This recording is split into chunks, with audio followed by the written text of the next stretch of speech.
Share screen. Let me just roll this real quick. Okay.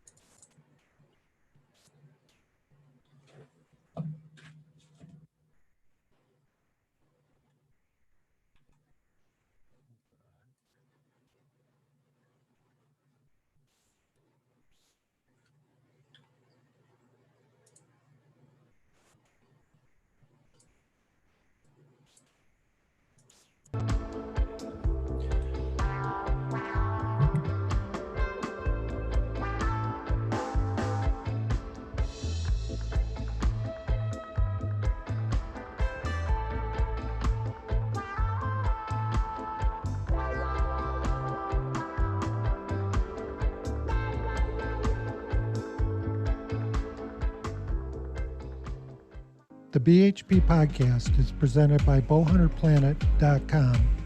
Join the hunt.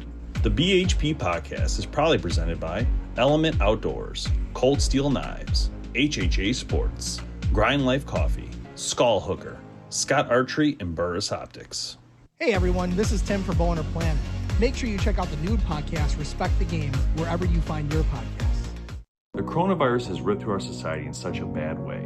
So I wanted to take a moment to thank the first responders, our nurses, doctors, firemen, policemen, and military for everything they do and giving us a chance to fight this thing with the best of our abilities. Thank you from the BHP family to yours.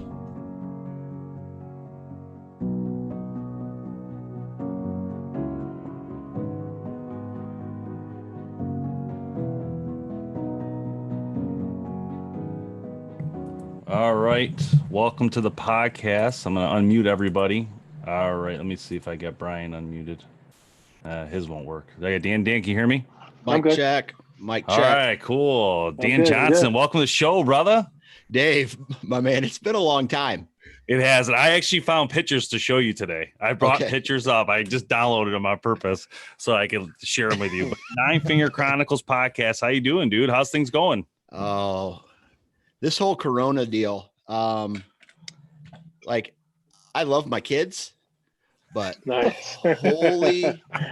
holy cow, man. This is ridiculous. I've never wanted to sell something so much in my life. Nice.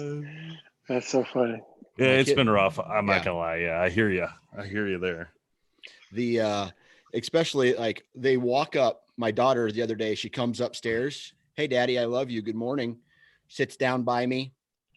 We start watching the news, and then I hear a little rumbling come from the basement. Here comes my son, and he doesn't say a thing. He just looks right at my daughter and just stares at her and nothing. And my daughter's like, "Stop looking at me." And then from there, it was just like the entire day was ruined, and I was yelling, and I turned into Dad, and it sucked from that point on. Yeah, nice. Yeah.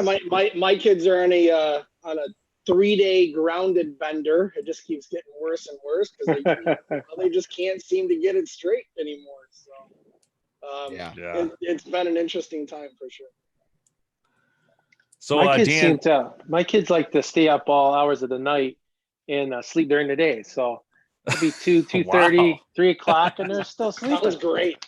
Yeah, it's a whole other world going on when we're sleeping, you know. Yeah. So Dan, welcome to the show. We got Brian Bauer, we got Tim Azarana and Kevin. You can see their names there, so it makes it a little easy for you. Yeah.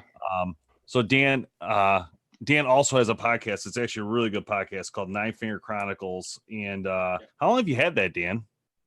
That's why right there. For those of you guys who don't know, I've had. I was going to ask that. I don't know. Honestly, my brain is so fried from being a in-home daycare teacher provider that I don't even know what's going on right now. I think that, let's see, I think I started in 2014 or no, 2015 or something like that. It started the Nine Finger Chronicles. Let's start here. Today's Thursday, just FYI. Right. So yeah, I think somewhere around 2015 is when I started the Nine Finger Chronicles blog. I think it was like a year after that. So I've been doing, I think I've been close to about 700 or more Nine Finger Chronicles podcasts. Wow. Holy cow. Yeah. So it's been a I don't while. know if I can handle that much, Tim.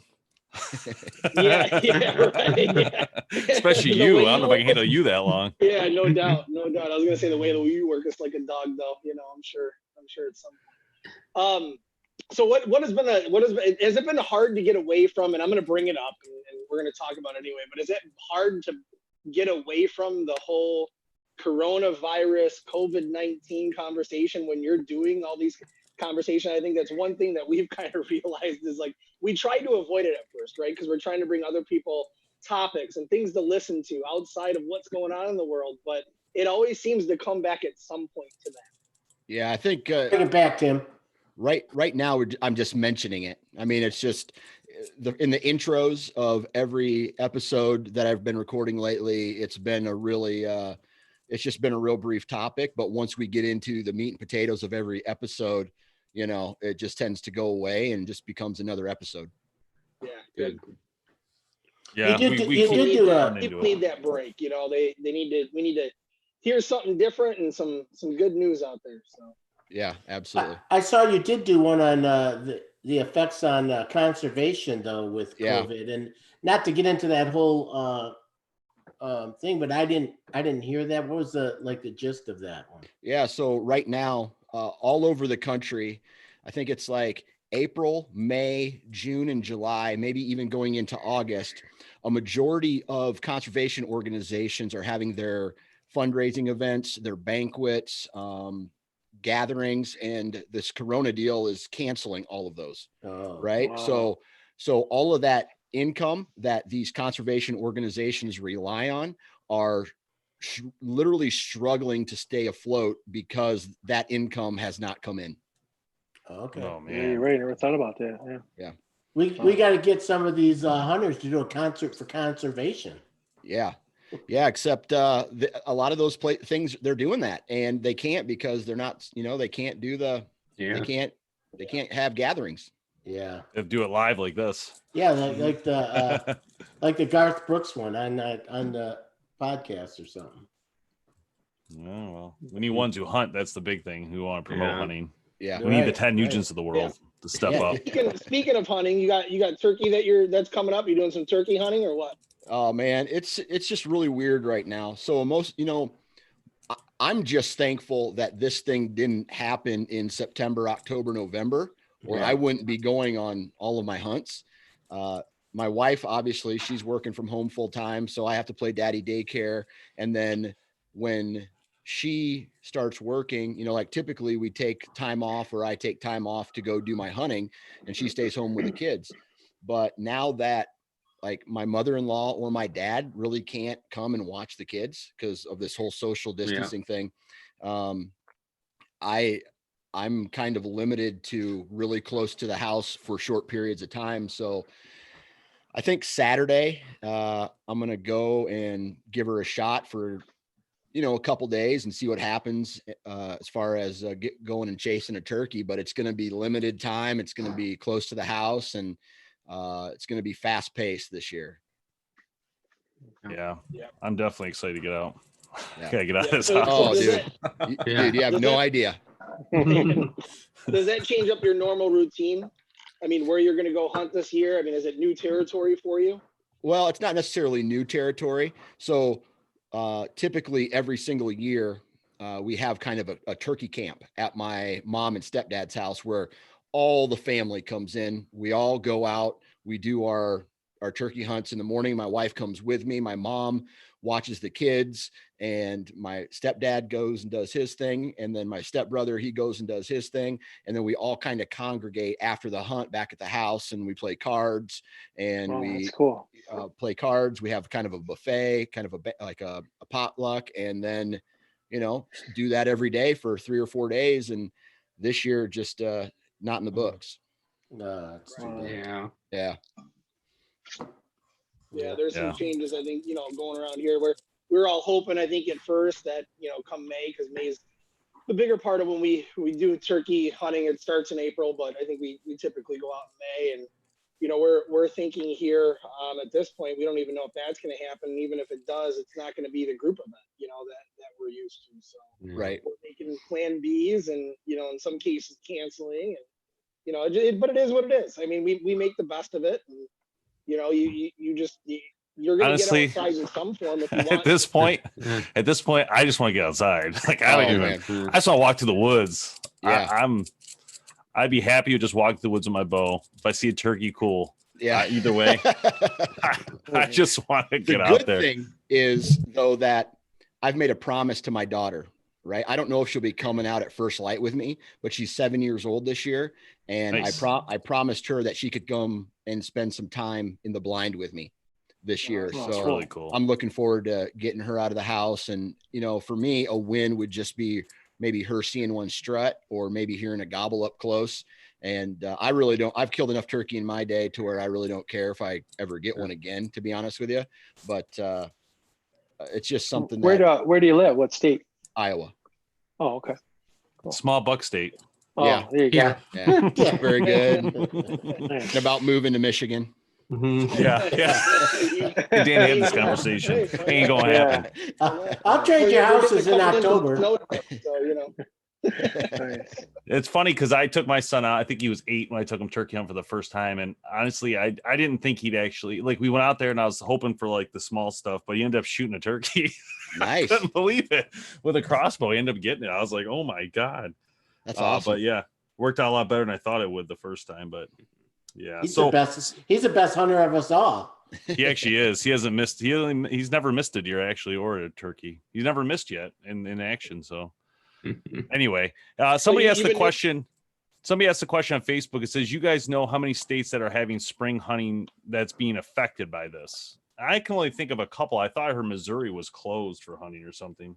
There are several states that I've heard where non-residents are not allowed to come in. So for example, Nebraska, they had a hard cutoff on non-resident license. So if you bought your license and you're a non-resident, you can still go. But if you didn't buy it yet, there was a cutoff date and no way you can make it in and go turkey. Yeah, and I think I heard that for some of the Midwest states. It was either Indiana, Illinois, or Ohio. One of them, or multiple ones, kind of similar thing. No non-resident, hunting. So, yeah. You've been doing a lot of cooking at home lately, obviously. I mean, yeah, it sucks. I mean, I mean it in this way.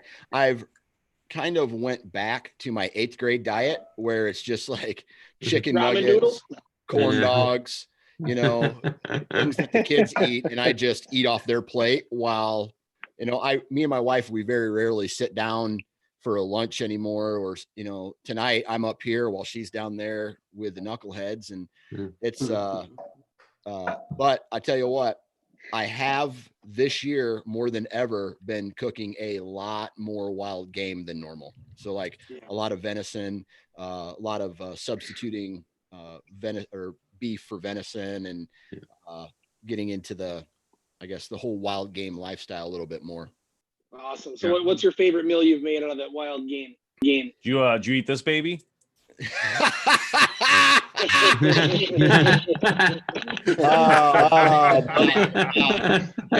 Hey, no lie. Look at that. What is that? Baby. Yeah, that's the hammer. Okay. Nice. How are your legs feeling in this picture? Oh, looks like I got peppered with a shotgun. What do they call it? Chiggers or something? Chiggers. Oh my God. No. Everybody got them but me. It was the funniest thing. You had ever. Sawyer though, right? That's why no one else had the Sawyer. They're like, what are you talking about? What is that? I'm like, dude. I'm like, seriously? Yeah. I'm like, so Did you eat that thing? No, I think they donate these. No, it dude. wasn't like, dude. I brought it back. Oh, you did take it, didn't you? Yep.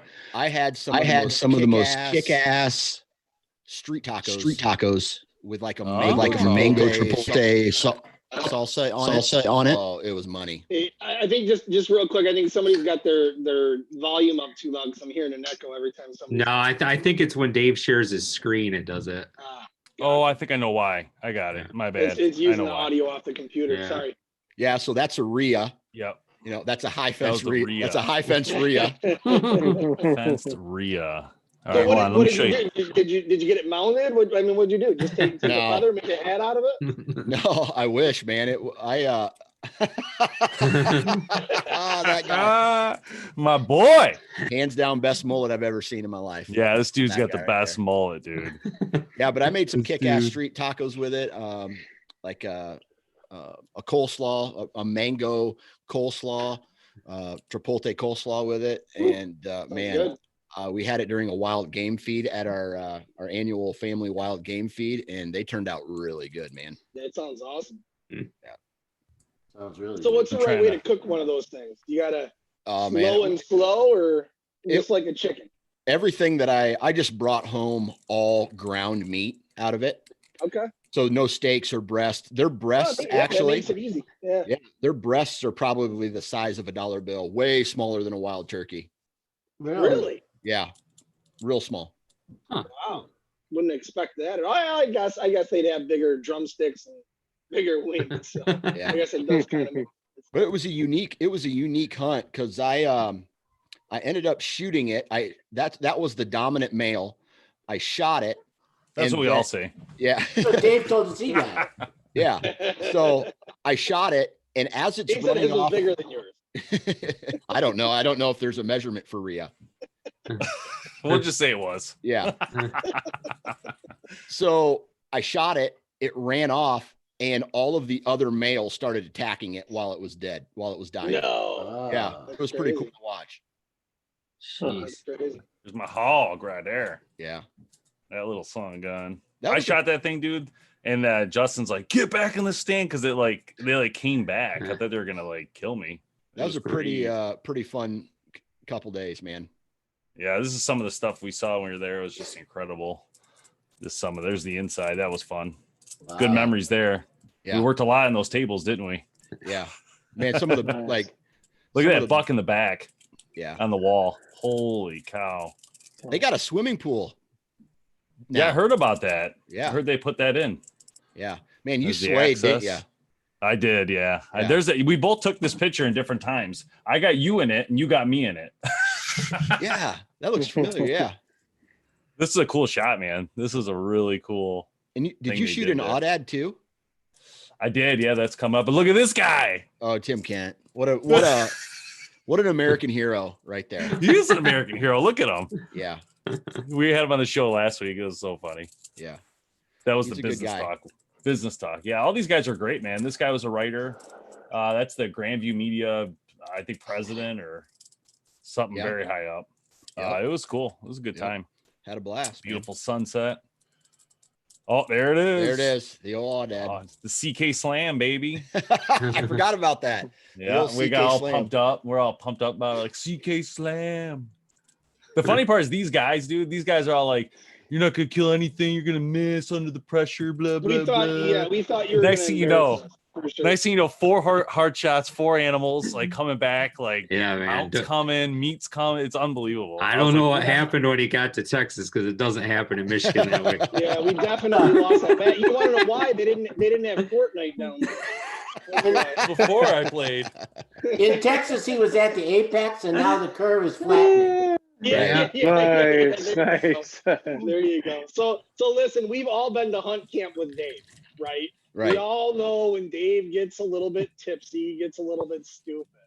So anything stupid that you missed from Dave down there? You know, it's funny you say that because typically people say that about me. I think we were on the same level the whole time. So he Yeah. really didn't stick out of a crowd No. because I was Better. probably on the same level.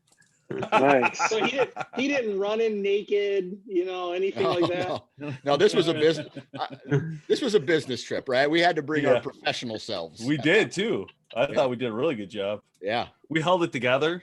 Yeah. We didn't miss our shots, things like that. Yeah. I That was have to fun, believe man. you. Have to believe you. Okay. It was a good time. It was really fun though. It was fun. It kind of changed my whole outlook on high fence operations, right? Yeah, I remember listening to your show about that. It's actually a really good podcast. Those comments, everything you guys talked about, you and Mark, Yeah. really good. But go ahead. Sorry, go ahead. No, I mean it's one of these things where it's definitely for some people. It's definitely not for some people.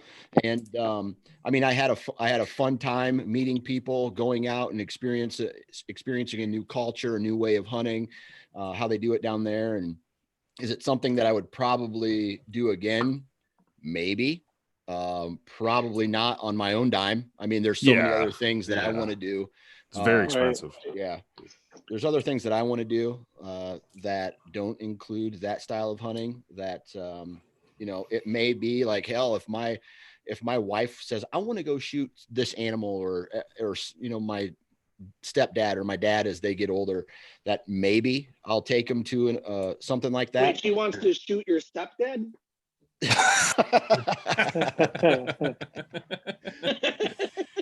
So, but you know, it's one of those things where the opportunities, man, they're definitely there. And especially when the feeder's 10 yards in front of you. Yeah. Oh, for sure. Now that makes a lot of sense, Dave. Now that makes a lot of sense. I tell you what, there was a lot of things I loved about that trip. Obviously, the camaraderie part was the best for me. Like hanging out with you and everybody there. That was so much fun. Obviously, hunting on someone else's dime was a lot of fun too, because I didn't really have to worry about anything or think about it, which made it different. I can't explain it. Like, since you were going there and you were invited as a guest and you didn't have to pay any money, I felt like it was a different feeling than any sort of pressure that you were to like, oh, I'm going to lose $5,000 if I miss this shot or if I hit it high. So I took all that away. And then the other part I loved about it, to be honest, was the business aspect. I really enjoyed talking to other people in the industry, on top of like meeting yourself and all the other guys, which I need to have we should have a show, just like you know, everybody back in one spot. A reunion, fun. A reunion Zoom meeting. Yeah. But you know, sitting down in that back room and having them sit there and show us the new Muzzy products, the new Rage products, the new stuff that no one's seen but us. That was just really exciting. There was just a lot of like, I don't know, just a lot of happiness for me to be able to see these things before anybody, that they trusted us to come to this thing and pay the amount of money I'm sure they paid for us to be there, on top of letting us see all these cool things that still aren't even out yet. Some of them, you know, some of the stuff that I saw, but it really, really cool. Yeah. Hey, absolutely. Brian, did you catch that? He said the pressure, it might shoot it in the eye. No, I didn't hear him. No, didn't hear him. Hey, I had a quick question, Dan. In Iowa, do you have your own land, or do you have do you hunt public land? I hunt. Be careful what you say here. He's searching for an answer. No, I'm not. You got an Iowa tag in your pocket this year? No, I don't. No, I'm just curious. Curious. Majority of the property that I hunt is knock-on-door permission. I don't own any land. I've just developed relationships with the landowners throughout the years, and it's Iowa, I think, is 49, if not 50, in the amount of public access in the entire nation. So we have we have some, but compared to other states, we have very little public ground to hunt. Mm-hmm. So if you want to hunt in Iowa, you can go to that public land and hunt, which is few and far between. You're going to be stacked on top of people just like you are pretty much anywhere else in the country, or you learn how to knock on doors and communicate with landowners. And I'll tell you, 10 years ago, 15 years ago, I could knock on a lot of doors and gain a lot of permission in Iowa. These days, that's very hard to do. And why is that? People leasing it or something? It's just the cat's out of the bag for Iowa, you know? Right.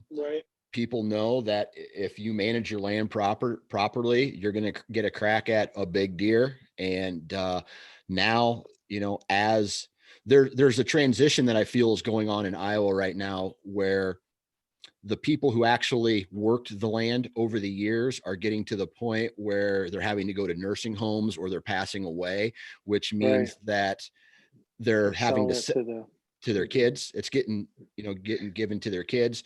They're either cash renting it or leasing it for income, or they're selling it to somebody, and that person, whoever's buying it, is going to buy it for recreation, and they're hunting it, which displaces a lot of hunters in Iowa, or they're gonna their own family's going to hunt it. So That's a Yeah, that bummer. seems to happen a lot. Yeah. I know in Michigan we have a lot of public land, and I'd never really, I don't know, Bri, if you agree with me, but I never really felt we've had that much pressure where we hunted when we did hunt.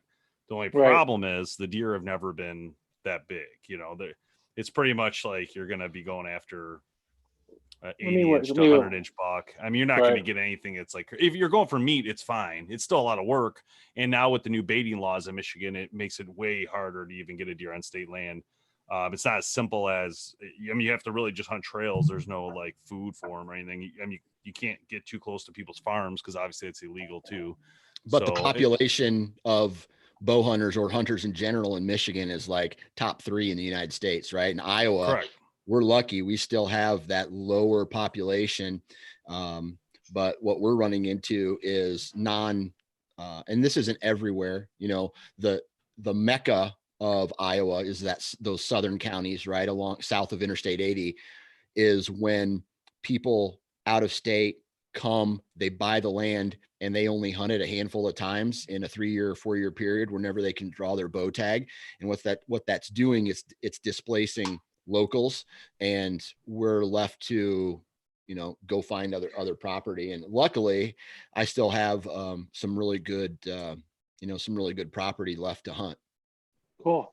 What's your biggest buck that you got in Iowa?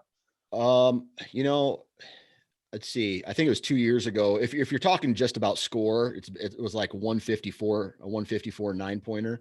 Nice. But every buck I have on my wall, aside from one that snuck up on me, they're all 4-year-olds or older. Wow. You know, all mature deer. Wow, that's cool. Yeah, all over Pope and Young, I guess. Nice. I'm not a measure guy. Honestly, the only deer that I shot or that I measured was this one, and I measured it because of peer pressure. Mm-hmm. So That's awesome. yeah. Are there a lot of coyotes in Iowa? I tell you what, last year, not 2019, but 2018, I had a trail camera picture with 12 coyotes in one picture. Oh, wow. And Wow. it affected the deer on my farm in a major way in 2018.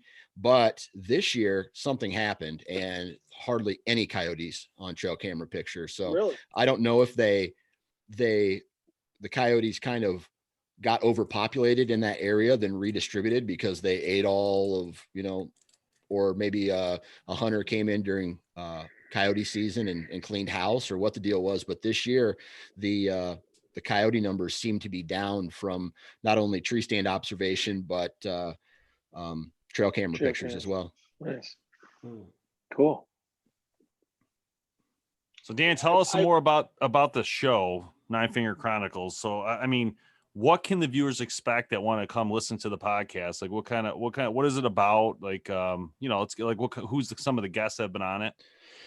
You know, I love talking to anybody about anything, really. I mean, we've had the quote unquote big names on, you know, the hunting personalities, the quote unquote celebrities on the podcast. But I'll be honest with you, I can't relate to how they hunt. So I don't have really anything in common with them. You know, I may sit here and talk about how I'm a mobile hunter and run and gun. I hunt a little bit on public, or I go out west and I hunt on a, public DIY backcountry mule deer hunt or whatever. And those people are kind of, oh, well, we go to an outfitter and we stay in a lodge and we take a 4-wheeler and we get off of it and we shoot an animal. Or, you know, I have 1,000 acres of private ground that is heavily managed and that's how I hunt, whatever. I can't relate to those people. So I like talking to, I guess, what you would call the average Joes of the world. Like hearing their stories. I like hearing how they are successful. I like talking with conservation people who run conservation organizations. I like talking to people about things like mushroom hunting, or, you know, I'm getting to the age now where it's almost like magazines, right? And no offense to other people in podcasting, because I do the same thing, but how many times can you listen to a podcast or read an article in a magazine about ways to kill a buck in the rut?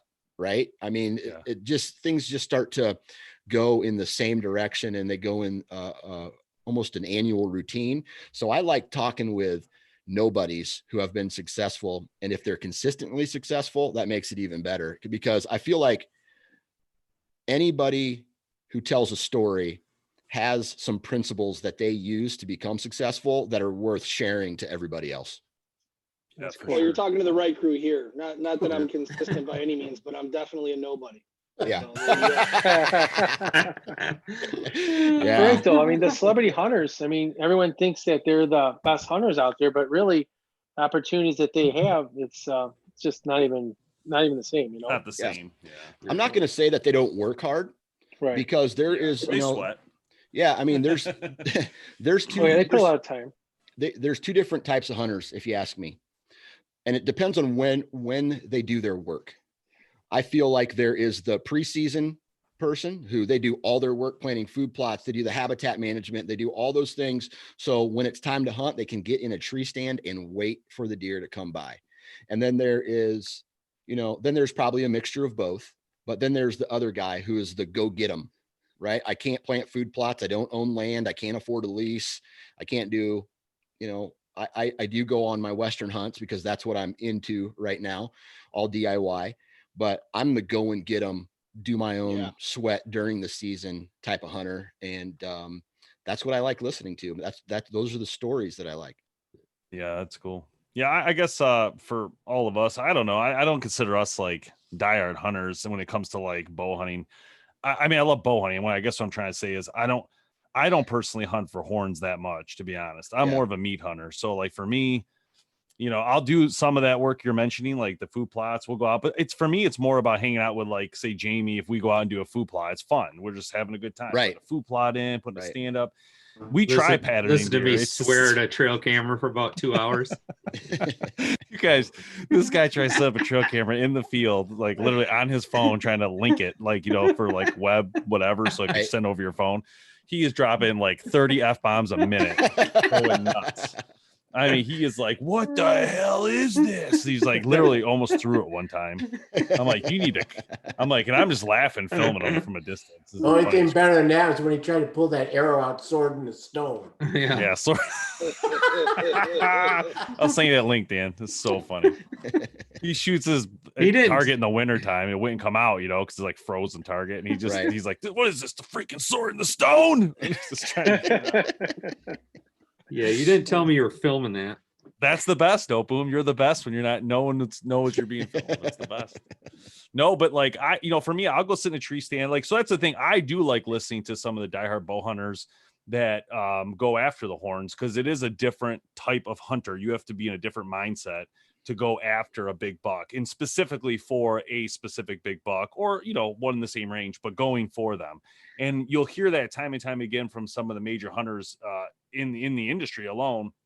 Some RTV people that have their own land that actually hunt for specific bucks, and they have done a lot of work, like the Lindsay Way, those guys. I mean, they're pretty much working hard. Like, I talked to them in the podcast. Now I agree with you. Some of the other celebrities are more like the outfitter this, the outfitter that, you know what I mean? So they're going there, they're doing the work. They're going with an outfitter who puts them on the animal. They shoot it. They film all this amazing stuff, dude. When I was in Ohio, and I'm not going to name names because I don't do that, but when I was in Ohio with my buddy Ron, we were hunting an outfitter. First time we've ever done it in our lives. And one of the experiences we had while we were there, and it wasn't like a hand-me-down, like you're getting a deer for sure. It was in Ohio. It was hard hunting. We hunted the hardest I've ever hunted in my life trying to get one of these bucks. But what happened the week before we got there is a TV show came in. They shot this buck. They didn't find it. 170, wasn't it? It was a 170-inch buck in Ohio. They didn't find it. They left. And then the guy was telling us about it, right? The guide, he's like, the guy owns a place. He's like, oh, yeah, they came in. And so he ended up finding the deer. The guy owns it, finishing the deer that was wounded. And then they flew back on a plane to film an outro with that deer. Is that even legal? I have no idea. I have no idea what it was they did. If it's legal, not legal, I don't know. I guess it depends who tagged it, realistically. I don't know, man. Well, then he asked him if he wanted the deer, right? And they said, no, you can keep it. No, you keep it. It's Remember? A business buck. It's a 170. I was like, what the heck is going on? But those are the people that drive me nuts in this industry and always have. And they're always looked at like at the top chain of people, you know, it's like, seriously? It's because they got money. I will say this. I'm not judged. I don't, and I feel like obligated because everybody says this whenever we start talking about different varieties of hunters. I am the kind of person where if it feels good, do it. If you want to go and hunt with an outfitter, go hunt with an outfitter. I honestly don't care. If you want to focus on inches, and if you feel that inches of antler make you happy, hey man, best of luck to you. Right. I'm not that kind of person, but what really drives me crazy is when people use inches of antlers to determine how successful a hunter is. Yeah. And there's zero correlation there. Mm-hmm. That kind of drives me bananas. And unfortunately, and as you know, and as all you guys know, if someone posts a picture of a big buck, it gets more likes, it gets more visits, and that's where the hunting industry is kind of revolved around. Yep. Right. And to be honest with you, that's why I am not a fan of scoring my own deer, because don't get me wrong, I love big antlered deer, but I don't think that a score needs to dictate the experience. Yeah. No, that's a great point. I mean, it really is about, supporting the industry and people just getting out. And I think, we see too many times the haters and the trolls, on the internet.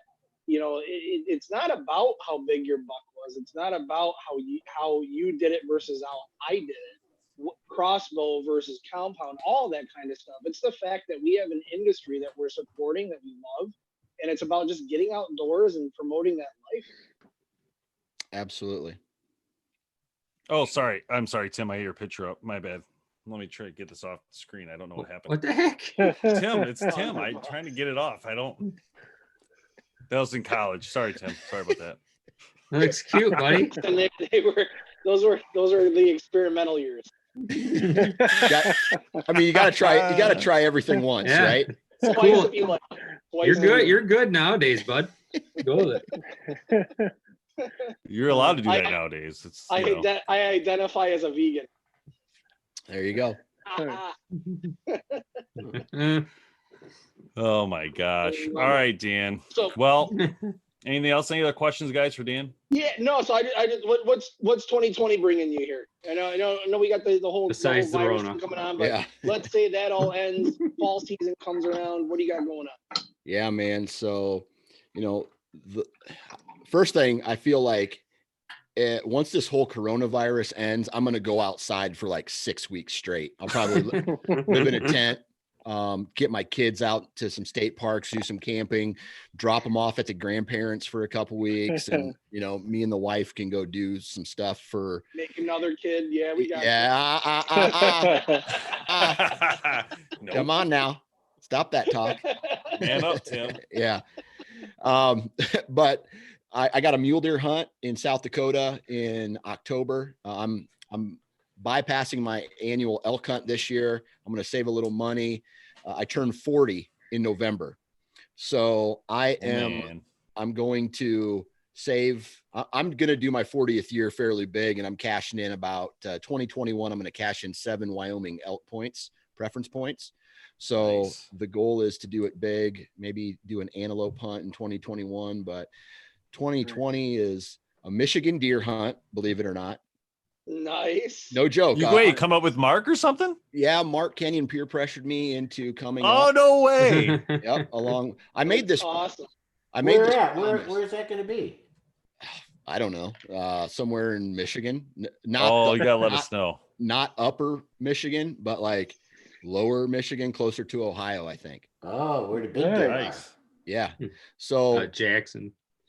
So I don't know. I mean, I'm getting pointers from people. I'm doing some e-scouting. I'm basically going to show up opening day and just hunt 3 days and then come back to Iowa. Opening day gun or bow? Bow. Oh, bow. Yeah. Is this a place Mark has? No, I'm going to do it on public. And I'll tell you why.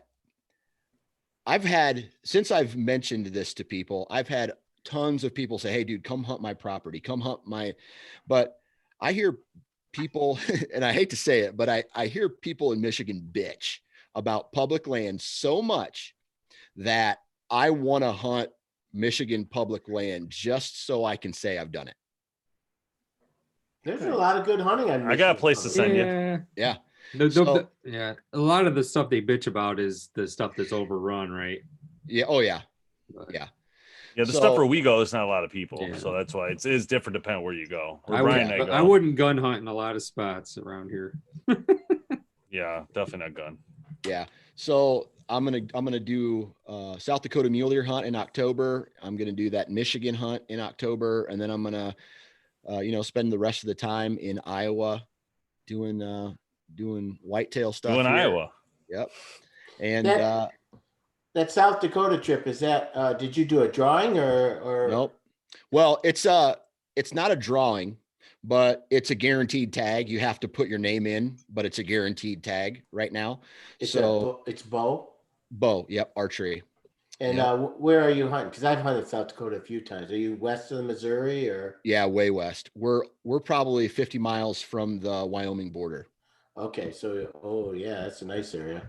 Yeah, so we're just to the east of the Black Hills. Okay, yeah. Yep. So, and then I'm going to try to fit in as much fishing and other outdoor activities as humanly possible. Now, you're going to think I'm crazy, but today I talked with a lady from the Iowa Board of Conservation, and I am going to try to go out and collect food to eat from the forest. I'm going to give it a try just because I don't know, maybe I'm bored or maybe I just want to try something different, but like You going to film this endeavor? I might try. I don't know. GoPro? You're going to film. Yeah. But in case you die, I mean, just so you can be left something. So we know what happened. Don't forget the movie. What was it called where the guy went out to the wilderness? Oh, Into the Wild. Into the Wild. And he ate the one wrong thing and died. Yeah. So be careful. So that's going to be me here. Did you ever watch that show Alone? So it's people they drop off in the middle of nowhere. There's 10 people and they try to survive. It's great. The ones that do good are the ones that know like plants and stuff like that, and what to eat, and what like the hippie ladies.